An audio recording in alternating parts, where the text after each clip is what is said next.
ओम नमो भगवते वासुकी नाथाय नमः। ओम शेष नागाय नमः। आप सभी श्रोताओं को नागपंचमी पर्व की हार्दिक शुभकामनाएं।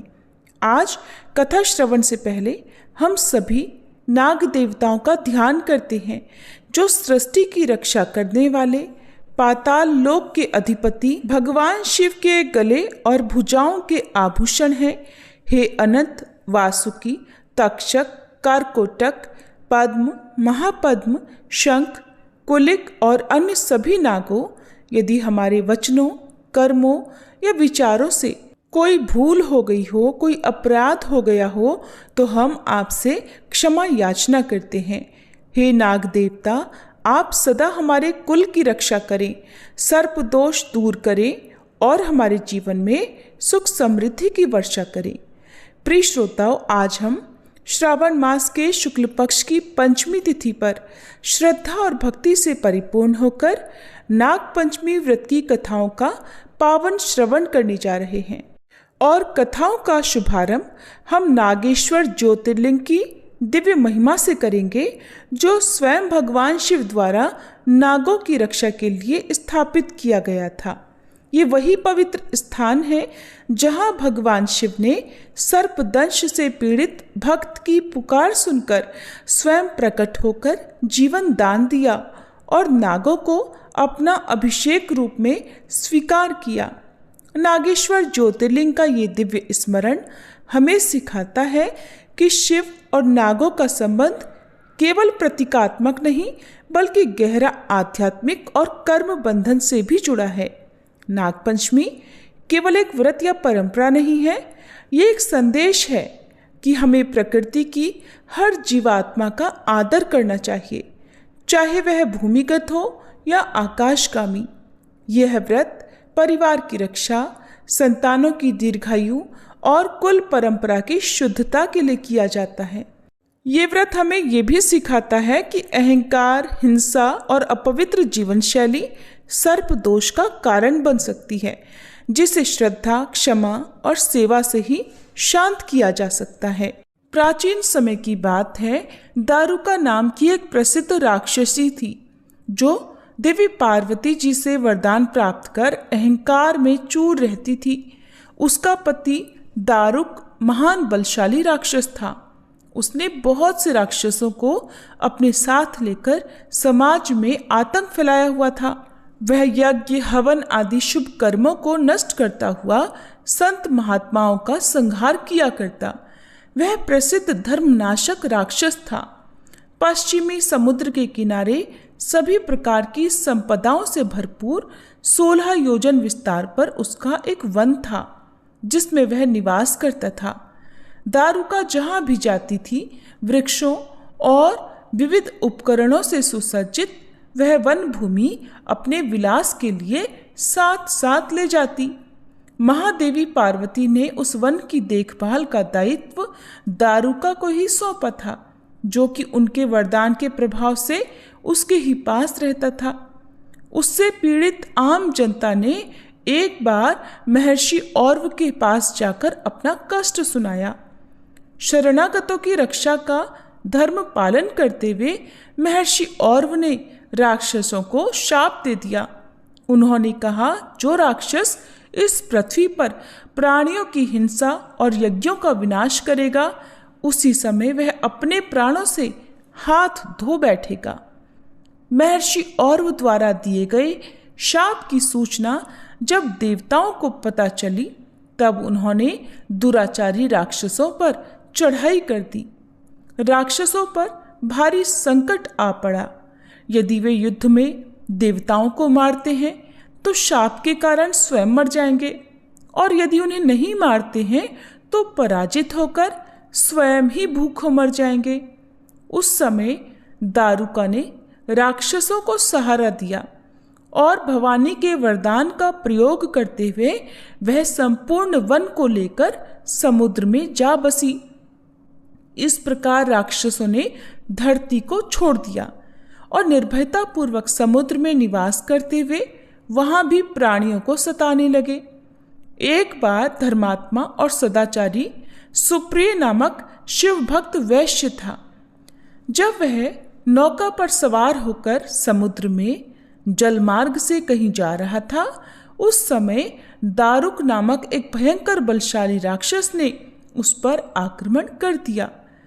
राक्षस दारुक ने सभी लोगों सहित सुप्रिय का अपहरण कर लिया और अपनी पुरी में ले जाकर उसे बंदी बना लिया।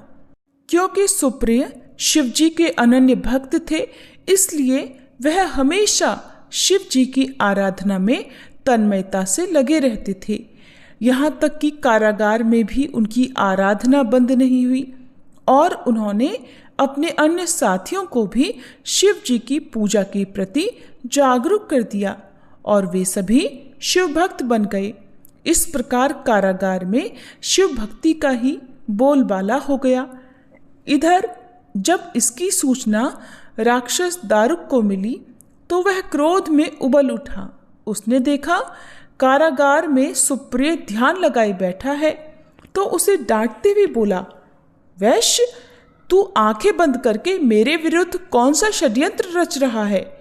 वह जोर जोर से चिल्लाता हुआ सुप्रिय को धमका रहा था, लेकिन उन पर कुछ भी प्रभाव नहीं पड़ा। घमंडी राक्षस दारुक ने अपने अनुचरों को आदेश दिया कि इस शिव भक्त को मार डालो। अपनी हत्या के भय से भी सुप्रिय नहीं डरे और वह भयहारी संकट मोचक भगवान शिव को पुकारने में ही लगे रहे कि देव, आप ही हमारे सर्वस्व हैं, आप ही मेरे जीवन और प्राण हैं। इस प्रकार सुप्रिय वैश्य की प्रार्थना को सुनकर भगवान शिव एक बिल से प्रकट हो गए। उनके साथ ही 4 दरवाजों का एक सुंदर मंदिर भी प्रकट हुआ। उस मंदिर के मध्य भाग में एक दिव्य ज्योतिर्लिंग प्रकाशित हो रहा था तथा शिव परिवार के सभी सदस्य भी उसके साथ साथ विद्यमान थे। वैश्य सुप्रिय ने शिव परिवार सहित उस दिव्य ज्योतिर्लिंग का दर्शन किया और पूजन किया। सुप्रिय के पूजन से प्रसन्न भगवान शिव ने स्वयं पाशुपतास्त्र लेकर प्रमुख राक्षसों को और उनके अनुचरों को तथा उनके सारे संसाधनों अस्त्र शस्त्रों को नष्ट कर दिया।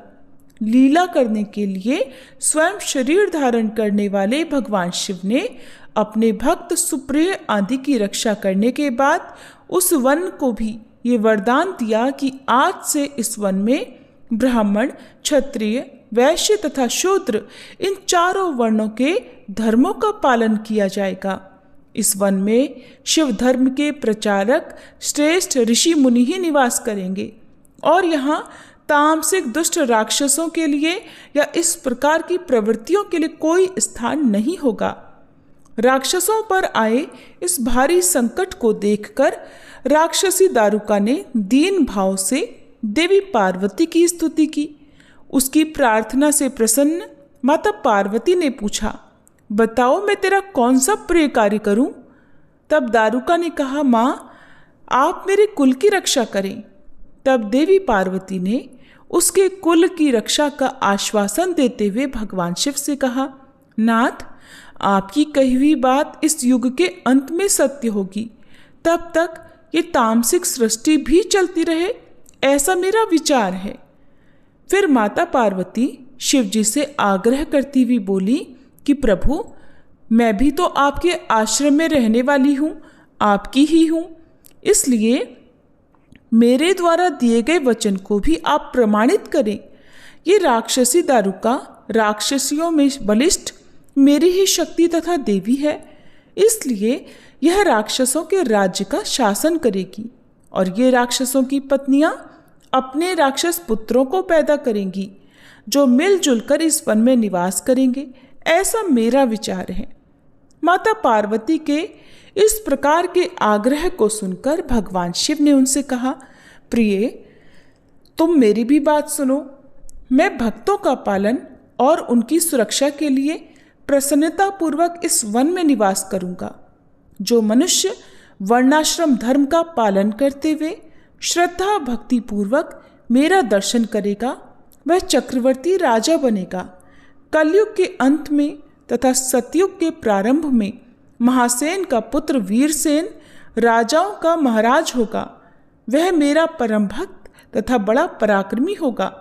जब वह इस वन में आकर मेरा दर्शन करेगा, उसके बाद वह चक्रवर्ती सम्राट हो जाएगा। इसके बाद बड़ी बड़ी लीलाएं करने वाले शिव पार्वती जी ने आपस में हास विलास की बातें की और वहीं पर स्थित हो गए। इस प्रकार शिव भक्तों के प्रिय ज्योतिर्लिंग स्वरूप भगवान शिव नागेश्वर कहलाए और देवी पार्वती भी नागेश्वरी के नाम से विख्यात हुई। इस प्रकार शिव ज्योतिर्लिंग के रूप में प्रकट हुए हैं, जो तीनों लोकों की कामनाओं को पूर्ण करने वाले हैं। नागेश्वर ज्योतिर्लिंग के दर्शन करने के बाद जो मनुष्य उसकी उत्पत्ति और महात्म्य संबंधी कथा को सुनता है, वह समस्त पापों से मुक्त हो जाता है तथा संपूर्ण भौतिक और आध्यात्मिक सुखों को प्राप्त करता है तथा उसके सर्प दोष आदि सभी दोष भी दूर हो जाते हैं। सभी प्रेम से बोलिए नागेश्वर ज्योतिर्लिंग की जय। अब सुनिए नागपंचमी व्रत की मुख्य कथा। नागपंचमी की प्राचीन कथा के अनुसार प्राचीन काल में एक सेठ जी के 7 पुत्र थे। 7 का विवाह हो चुका था। सबसे छोटे पुत्र की पत्नी श्रेष्ठ चरित्र की, विदुषी और अत्यंत सुशील थी, किंतु उसका कोई भाई नहीं था, इसलिए उसका अपने मायके भी जाना नहीं हो पाता था। एक दिन बड़ी बहू ने घर लीपने को पीली मिट्टी लाने के लिए सभी बहुओं को साथ चलने को कहा, तो सभी टोकरी और खुरपी लेकर मिट्टी खोदने चलने लगी। जब वह मिट्टी खोद रही थी तभी वहां एक सर्प निकला, जिसे बड़ी बहू खुरपी से मारने लगी। ये देखकर छोटी बहू ने उसे रोकते हुए कहा, दीदी इसे मत मारो, ये बेचारा तो निरपराध है। ये सुनकर बड़ी बहू ने उसे नहीं मारा। तब सर्प एक ओर जा बैठा और फिर छोटी बहू ने उससे कहा, हम अभी लौट कर आती हैं, तुम यहाँ से कहीं मत जाना। ऐसा कहकर वह सबके साथ मिट्टी लेकर घर चली गई और फिर वहाँ काम काज में फंसकर सर्प को जो वचन दिया था उसे भूल गई। दूसरे दिन जब वह बात उसे याद आई तो वह सबको साथ लेकर एक बार फिर वहां पहुंची और क्या देखती है कि सर्प तो अभी भी उसी जगह पर बैठा है जहां वह उसे कल छोड़कर गई थी। ये देखकर बोली, सर्प भैया नमस्कार। तो सर्प कहने लगा, तू भैया कह चुकी है ना, इसलिए तुझे छोड़ देता हूं, नहीं तो झूठी बात कहने के कारण मैं तुझे अभी डस लेता। तब वह बोली, भैया मुझसे भूल हो गई, मुझे क्षमा कर दो। सर्प बोला, अच्छा ठीक है, तू आज से मेरी बहन हुई और मैं तेरा भाई, अब तुझे जो मांगना हो तू मांग ले। तब वह बोली, मेरा कोई भैया नहीं है, अच्छा हुआ जो तू मेरा भाई बन गया। फिर कुछ दिन बीतने पर वह सर्प एक दिन मनुष्य का रूप धरकर छोटी बहू के ससुराल पहुंच गया और कहने लगा कि मेरी बहन को भेज दो। तो सब कहने लगे, इसका तो कोई भाई नहीं था, आज अचानक इसका एक भाई कहाँ से आ गया। तो वह कहने लगा, मैं दूर के रिश्ते में इसका भाई हूँ, बचपन में ही बाहर चला गया था। उसने बहुत तरह की बातें करके उन लोगों को विश्वास दिलाया। उसके विश्वास दिलाने पर घर के लोगों ने छोटी बहू को उसके साथ भेज दिया। चलते चलते बीच मार्ग में उसने बताया कि बहन मैं वही सर्प हूँ, याद आया तुम्हें, इसलिए तू डरना नहीं, और हाँ जहाँ चलने में कठिनाई हो वहाँ मेरी पूंछ पकड़ लेना। ऐसा कहकर वह मनुष्य से एक बार फिर सर्प में बदल गया और फिर छोटी बहू ने उसके कहे अनुसार वैसा ही किया। इस तरह वह उसके घर पहुंच गई। वहां के धन ऐश्वर्य को देखकर वह हैरान रह गई। बहुत दिन तक वह वहीं रही, उसकी खूब आवभगत हुई। एक दिन सर्प की माता ने उससे कहा, बेटी मैं एक काम से बाहर जा रही हूँ, तू अपने भाई को ठंडा दूध पिला देना। उसे ये बात ध्यान नहीं रही और उसने जल्दबाजी में गर्मा गर्म दूध अपने भाई को पिला दिया, जिससे उसका मुख बुरी तरह जल गया। ये देखकर सर्प की माता बहुत क्रोधित हुई। परंतु सर्प के समझाने पर चुप हो गई। तब उस सर्प ने कहा कि अब बहन को उसके घर भेज देना चाहिए। तब सर्प और उसके पिता ने छोटी बहू को बहुत सारा धन, सोना चांदी, हीरे मोती जवाहरात, वस्त्र आभूषण देकर उसके घर पहुंचवा दिया। इतना ढेर सारा धन देखकर अब तो बड़ी बहू ने ईर्ष्या में भरकर उससे कहा, लगता है तुम्हारा भाई तो बड़ा धनवान है। अरे तुझे तो उससे और भी अधिक धन लाना चाहिए था। सर्प अभी भी द्वार पर खड़ा था। जब उसने सुना तो सारी वस्तुएं सोने की लाकर अपनी बहन को दे दी। ये देखकर बड़ी बहू ने फिर कहा, अरे इन्हें झाड़ने के लिए झाड़ू भी तो सोने की होनी चाहिए। अब की बार सर्प ने सोने की झाड़ू लाकर भी अपनी बहन को दे दी। सर्प ने छोटी बहू को हीरे मणियों का एक अद्भुत हार दिया था। उसकी प्रशंसा उस देश की रानी ने भी सुनी तो वह राजा से कहने लगी कि महाराज, सेठ की छोटी बहू का हार उसके पास नहीं बल्कि यहाँ मेरे पास होना चाहिए। अब तो राजा ने मंत्री को आदेश दिया कि वह उस छोटी बहू से हार लेकर शीघ्र उपस्थित हो और यदि वह ऐसा न करे तो उसके लिए सजा दी जाए। महाराज का आदेश था तो मंत्री को तो मानना ही था। मंत्री ने सेठ जी के घर जाकर कहा, सेठ जी, महारानी जी छोटी बहू का हार पहनना चाहती हैं, अपनी बहू से हार लेकर मुझे दे दो। सेठ जी ने मारे डर के छोटी बहू से हार मंगाकर मंत्री को दे दिया।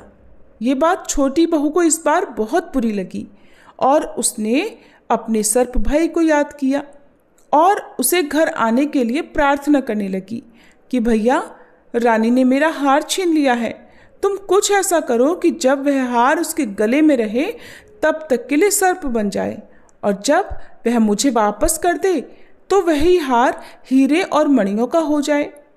सर्प ने ठीक वैसा ही किया। इधर राजमहल में जैसे ही रानी ने वह हार पहना तो वह सर्प का बन गया। ये देखकर रानी मारे डर के चीख पड़ी और रोने लगी। ये सब देखकर राजा ने सेठ जी के पास खबर भिजवाई कि छोटी बहू को तुरंत भेजो।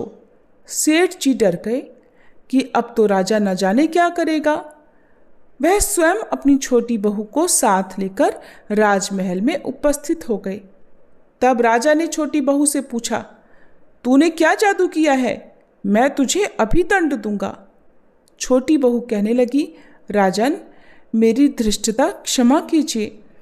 ये हार तो ऐसा ही है कि मेरे गले में हीरों का और मणियों का रहता है और यदि इसे कोई दूसरा पहन ले तो दूसरे के गले में ये सर्प बन जाता है। ये सुनकर राजा ने वह सर्प बना हार उसे देकर कहा, अगर तुम सच कह रही हो तो अभी पहन कर दिखाओ।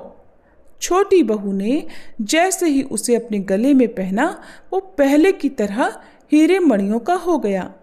ये देखकर राजा को छोटी बहू की बात पर विश्वास हो गया और फिर उसने प्रसन्न होकर छोटी बहू को पुरस्कार रूप में और भी बहुत सारी मुद्राएं दी और फिर छोटी बहू बहुत ही प्रसन्नता के साथ अपने हार और अन्य बहुमूल्य वस्तुओं को साथ लेकर अपने घर लौट आई। उसके धन को देखकर बड़ी बहू ने ईर्ष्या के कारण उसके पति को सिखा दिया कि देखो, छोटी बहू के पास कहीं से धन आया है। ये सुनकर उसके पति ने एक दिन अपनी पत्नी को बुलाकर डांटते हुए कहा, ठीक ठीक बता कि ये धन तुझे कौन देता है। तब छोटी बहू फिर से अपने सर्प भाई को याद करने लगी और तभी उसी समय सर्प ने प्रकट होकर कहा, अगर मेरी धर्म बहन के आचरण पर तू संदेह करेगा तो मैं उसे खा लूँगा। ये सुनकर छोटी बहू का पति बहुत प्रसन्न हुआ और उसने सर्प देवता का बड़ा सत्कार किया।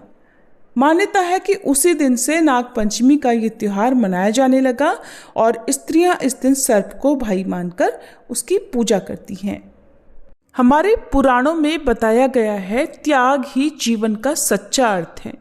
किसी को भी बिना कष्ट दिए जीवन जीने की कोशिश ही जीने का सच्चा तरीका है और सिर्फ अपने स्वार्थ को पूरा करने के लिए कोई भी काम किया जाए, चाहे वो जाप, यज्ञ, तपस्या, दान या फिर पुण्य की लालसा ही क्यों ना हो, ये सभी पाप की श्रेणी में आते हैं। यही पाप कर्म के बंधन में बांधते हैं, जिससे मनुष्य जन्म मरण के चक्र में फंस जाता है। और महाभारत की ये पावन कथा अपने पात्रों के माध्यम से बार बार यही बात बताती है। फिर चाहे वो प्रसंग नाग माता कद्रू का हो, जिसमें उन्होंने सिर्फ अपनी सौतेली बहन विनिता को नीचा दिखाने के लिए नागों से छल करने को कहा था, या फिर ये कथा राजा परीक्षित के उस पाप की हो जिसमें उन्होंने साधना में बैठे ऋषि के गले में मरा हुआ सांप डाल दिया, या फिर ये कथा तक्षक नाग की ही क्यों ना हो, जिसने हर संभव प्रयास कर लिए कि वह राजा परीक्षित को डसे तो कोई उन्हें बचा ना पाए। और तक्षक के इसी दुस्साहस के कारण शोक में डूबे हुए राजा जन्मेजय क्रोधित हो उठे और उन्होंने सिर्फ एक नाग से बदला लेने के लिए सारी नाग जाति को ही अपना शत्रु मान लिया। हस्तिनापुर में बनी विशाल यज्ञ वेदी में जो बदले की आग जल रही थी, उसमें नाग आकर गिरने लगे। इससे बड़ा ही विध्वंसक धुआं उठकर आकाश पर छाने लगा। तक्षक ने ये सब देखा और सुना तो घबराकर देवराज इंद्र की शरण में चला गया। आइए इसी शुभ अवसर पर अब सुनते हैं तक्षक नाग की कहानी। ये बदले की ही भावना थी जिसके कारण हस्तिनापुर में भयंकर सर्प सत्र यज्ञ का आयोजन किया गया और सभी नाग उसमें एक एक करके गिरने लगे। जिस तक्षक के कारण ये स्थिति आई थी वो खुद तो जाकर इंद्रलोक में छुप गया। इधर यज्ञ के ऋषि सर्पों और उनकी जाति का नाम लेकर मंत्र पढ़ते थे और फिर वह नाग यज्ञ वेदी में स्वयं ही खिंचा चला आता था और बहुत चित्कार वाली ध्वनि के साथ यज्ञ की उस प्रचंड अग्नि में समा जाता।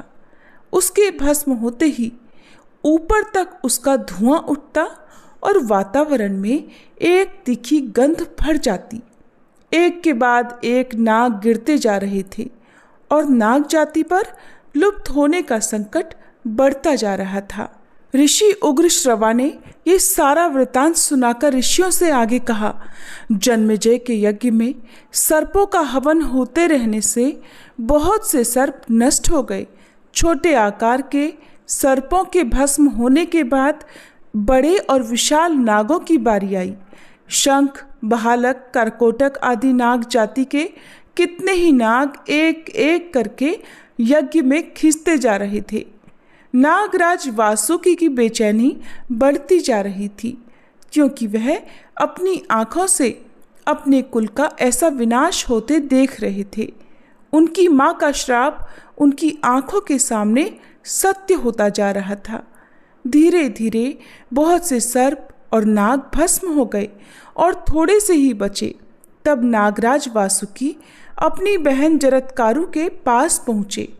उन्होंने अपनी बहन से कहा, प्रिय बहन, राजा जन्मेजय के सर्प यज्ञ में अब तक कई सर्प और नाग भस्म हो चुके हैं।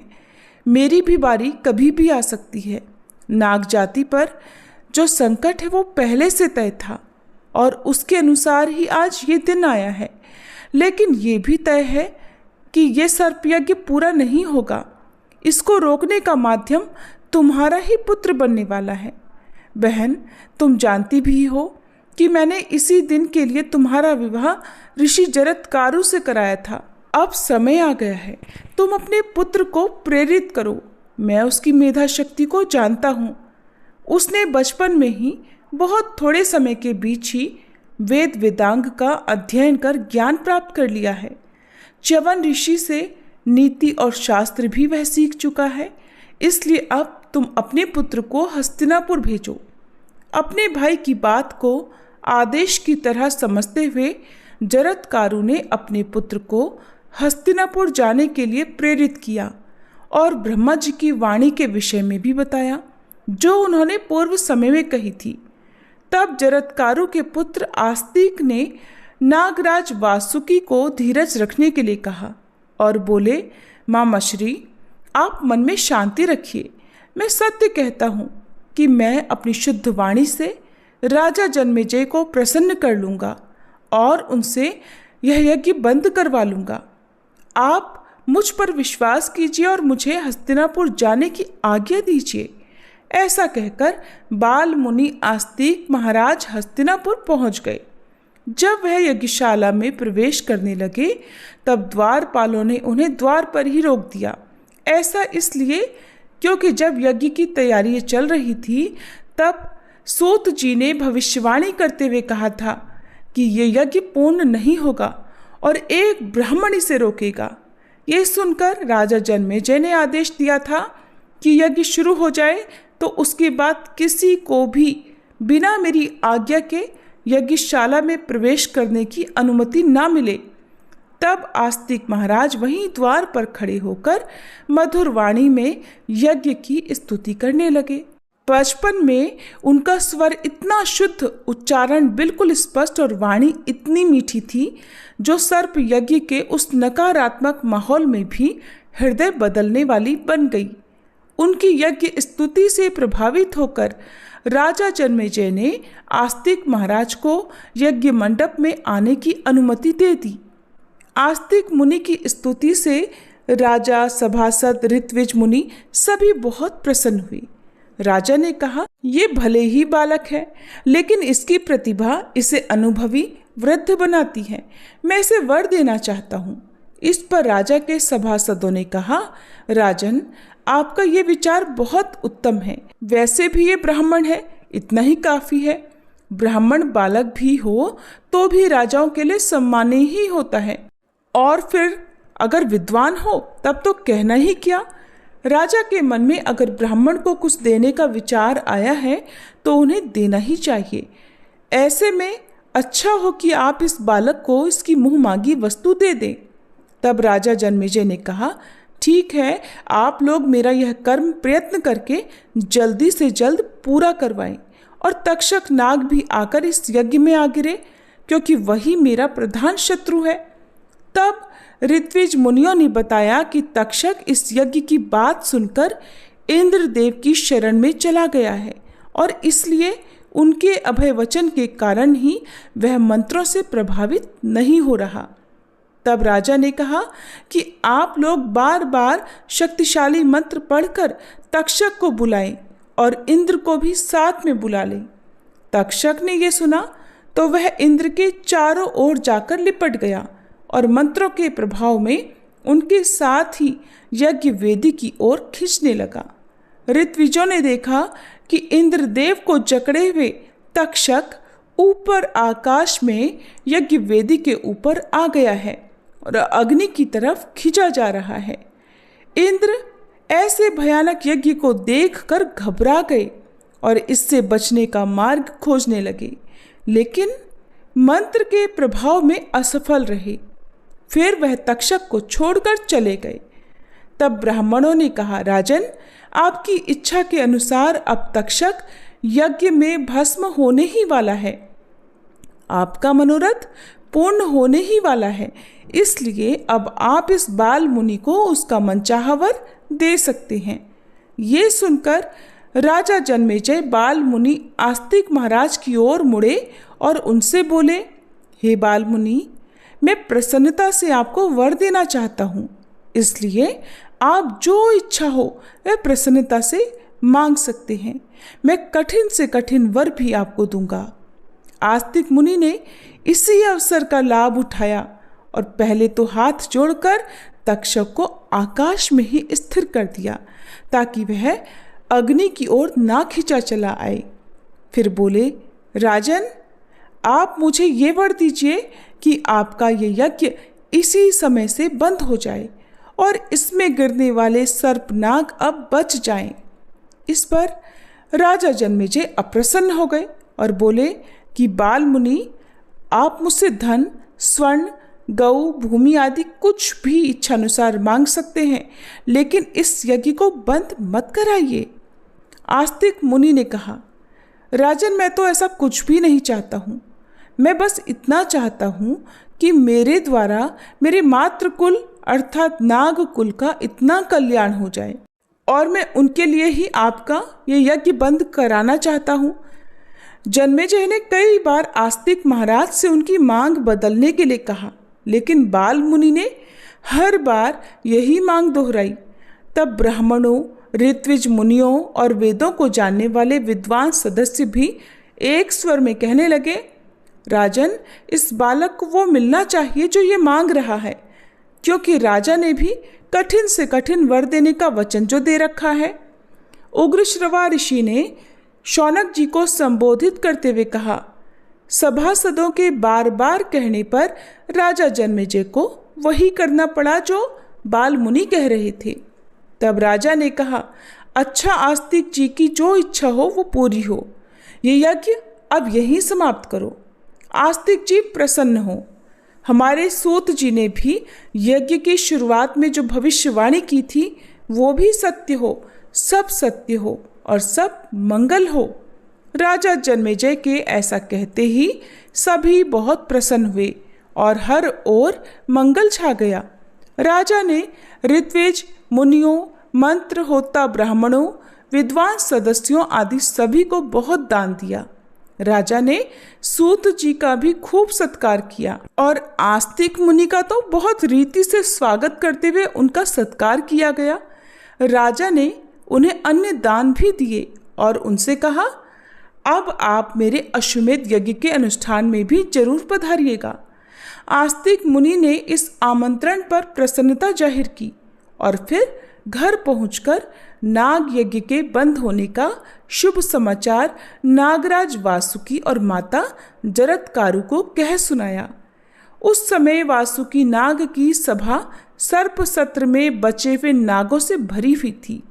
आस्तिक महाराज पर सभी सर्प अपना प्रेम और स्नेह लुटा रहे थे और अब सब ने आस्तिक महाराज पर एक से एक वरदानों की झड़ी लगा दी। उन्होंने कहा, बेटा, तुमने हमारा कल्याण किया है, इसलिए अब तुम हमसे कोई वर मांगो। जो भी तुम्हारा प्रिय कार्य हो वो हमें जरूर बताओ, हम उसे अवश्य करेंगे। तब आस्तिक मुनि ने कहा, हे नागगण, लोक में जो ब्राह्मण अथवा कोई दूसरा मनुष्य प्रसन्न मन से इस धर्ममय उपाख्यान का पाठ करे, उसे आप लोगों से कोई भय न हो। ये सुनकर सभी सर्प बहुत प्रसन्न हुए और अपने भांजे से बोले, प्रियवत्स, तुम्हारी ये कामना पूर्ण हो।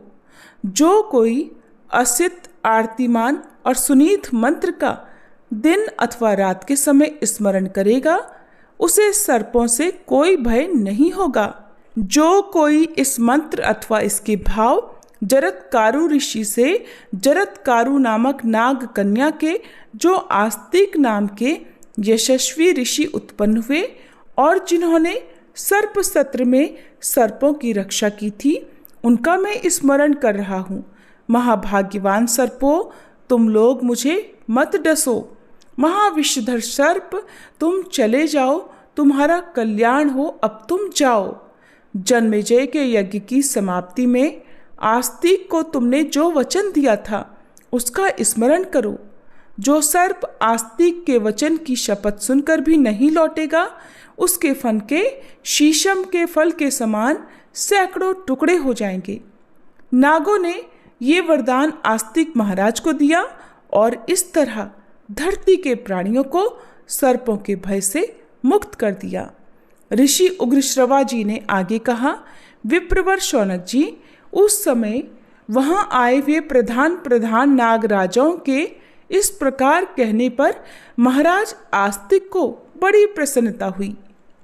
इस तरह सर्प सत्र से नागों का उद्धार करके द्विज श्रेष्ठ धर्मात्मा आस्तिक ने विवाह करके पुत्र पौत्र आदि उत्पन्न किए और समय आने पर मोक्ष भी प्राप्त कर लिया।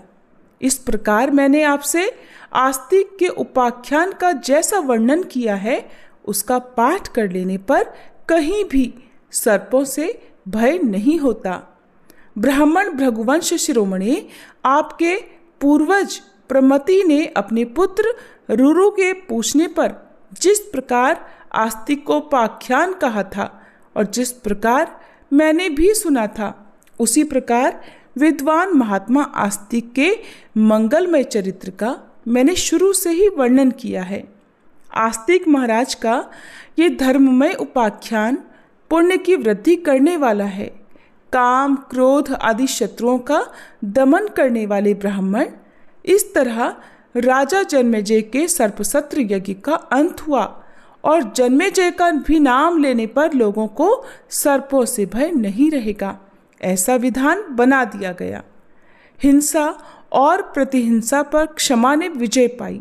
यही महाभारत की कथा का उद्देश्य है। ऋषि उग्रश्रवा से राजा जन्मेजय के नाग यज्ञ प्रसंग का इस तरह से अद्भुत वर्णन सुनकर समस्त ऋषियों समेत शौनक ऋषि बहुत प्रसन्न हुए। उन्होंने कहा, प्रिय सूत नंदन, आपने बहुत विस्तार से हमें ये उपाख्यान सुनाया है, जिससे हमें बड़ी प्रसन्नता हुई। ये थी नागपंचमी के दिन सुनी जाने वाली कथाएं।